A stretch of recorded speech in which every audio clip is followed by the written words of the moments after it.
Nauwi sa trahedya ang sanay masayang outing matapos masawi ang 4 katao kabilang ang isang 3 taong gulang na bata at 29 naman ang sugatan sa isang malagim na aksidente sa daan sa National Highway sa Barangay San Mateo, Alyosan sa North Cotabato.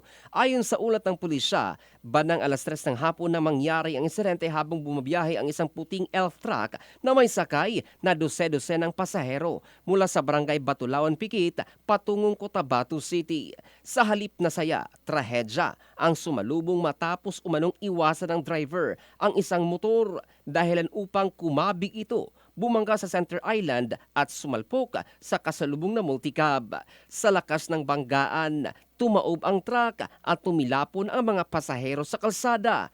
Ilan sa mga biktima ay nakahandusay na at nagtamo ng mga seryosong sugat, habang agad namang tumulong ang mga residente at responde ang mga otoridad. Kinilala ang mga nasawi na sina Angela Camenza, 21 anyos, Lucaya Adil, 43, Arshahid Amara Azal, 3 anyos, at Sambabay Andatuan, 50 anyos. Samantala, ang ilan sa mga sugatan ay nananatiling kritikal at inilipat pa sa mas malaking pagamutan upang mabigyan ng sapat na lunas.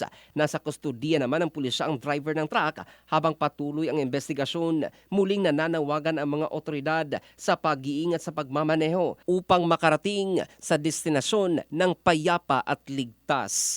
In the heart of changing lives, ito si Jofel Candado ng Brigada News Philippines, the Music and News Authority.